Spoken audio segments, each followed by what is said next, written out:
abilities. Like, but I think I got a little more division. I think I have more six packs.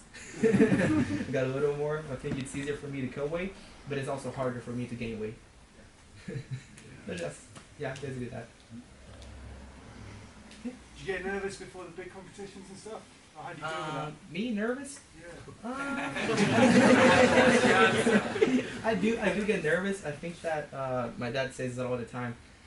Big and like the highest athletes, the best ones, they need the fear. They have to create the fear atmosphere before the competition, like during the preparation time. Because if you don't fear anyone, you're basically gonna be like, oh, I don't need to train. I don't need to do that. I don't need to eat well because I'm gonna beat them. That's basically your mind if you have no fear. But the problem is when you get there, you have the self confidence on yourself, but you don't have the capability to do it. So basically, you gotta have fear before, and you gotta get the switch on the competition and know that you worked to get there and you're ready. So basically, I think that's something we do a lot well. I train like crazy. I do this stuff thinking about my opponents. But the moment I get inside of the mat there, I'm like super relaxed. I think that on Polaris, for example, I had the final against Mason. So if he submitted me, he would be tied up Brazil and USA. So my mind was like, oh wait, I have the next the last fight.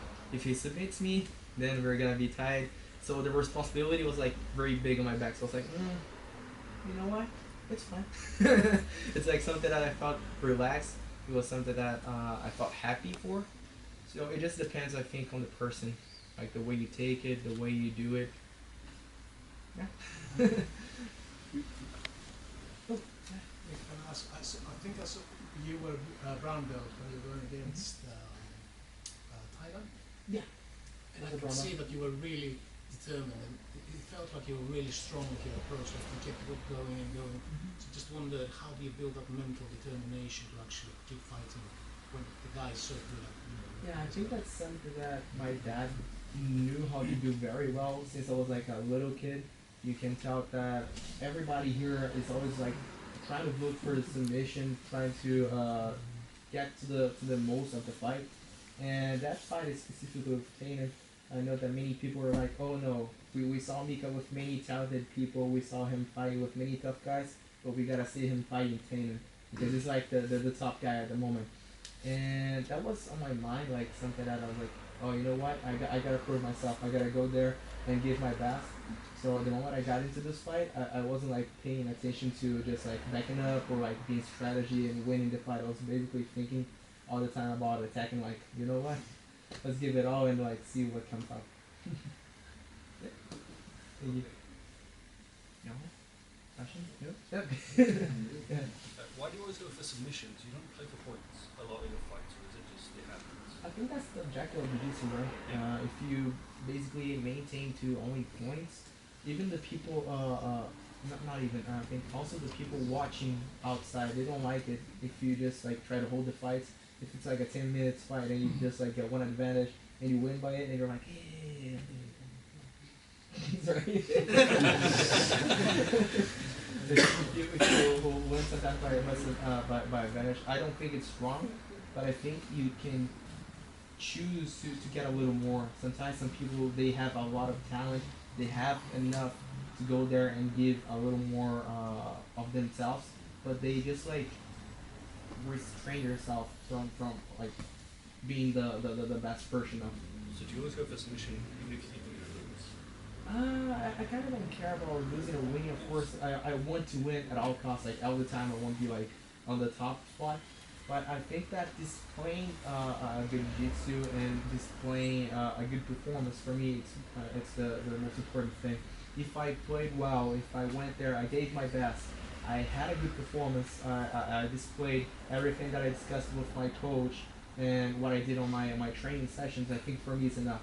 The result, of course, is going to be, the result of the match, it's going to be something that it's basically, I leave it on the God's hand? Yeah, I leave it on God's hand because, if it's for me to win, I'm gonna win. If it's for me to lose at some point, no one is invincible. We lose. Entendi. E aí, quem falou? Acho que tem mais uma só tudo. With the training, your daily training for all of you, like is it the same? Do you train like twice a day, 2 times a day, 5 days a week, 6 days a week? All of you, yeah. Cool.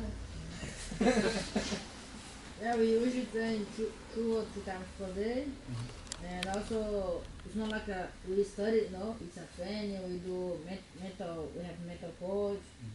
We do drills apart. We always working on our jiu-jitsu together.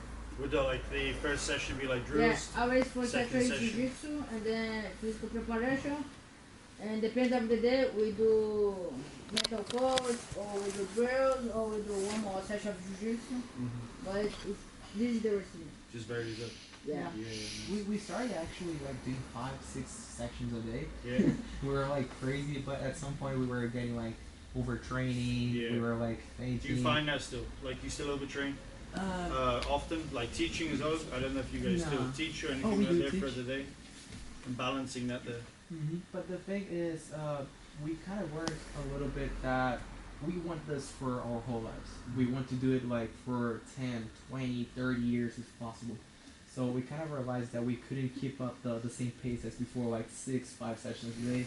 Like crazy, just thinking about it all the time. We gotta find the spots to push ourselves, and then like, okay, now you relax. Boom, take yourself a little bit, you gotta rest. Some people, you just think that, oh, training session is all about going there and just giving your best and killing yourself. No. Physical therapy is also a training session. Studying is also a training session. Drilling is also a training session. So like, you just gotta find what you can handle for a long time, because routine is gonna lead to your success. If you follow something for a long time, it's gonna be easier for you to achieve something. Your goal is gonna be easier, and I think that we have been doing that for a long time, like since 13, 14 years, and it's working. Mais uma, Mica. I think just one more. Right, this one's for Dad. Dad, go ahead. Do you find that teaching your son, you tend to be harder with Mica than the other boys, or do you train them on the same level? How is your view in training your son, or coaching your son? Como é treinar meu filho, treinar os meninos. Eu vou falando se traduz. Eu tento separar, né, as duas coisas, o treinador do pai. To try to separate the things between father and coach. E o Mica ele consegue também fazer isso. And I can also do that very well. Ele sabe a hora que eu sou um treinador e eu estou exigindo dele alguma coisa. He knows the time that I'm his coach and I'm pushing him to do something. E ele sabe que aquilo ali tem um objetivo para que ele consiga ter um melhor desempenho. And he knows that it has a purpose for him to push himself É more. lógico que ele confia também, porque ele sabe que por trás do treinador tem um pai, né, que quer o melhor para ele. Of course, he believes a little more. I'm talking about myself again. Sorry. Of course, I believe a little more because he knows that also behind the coach there is a father that wants the best for him. Então é um trabalho meu e dele, mas que não é um trabalho fácil, porque eu também tenho uma filha muito talentosa, mas que eu não consegui separar as coisas. It's a work that is not easy, but it works. It's something that you can tell because I have a daughter, and she's a very talented person, but she doesn't listen to me the way he does.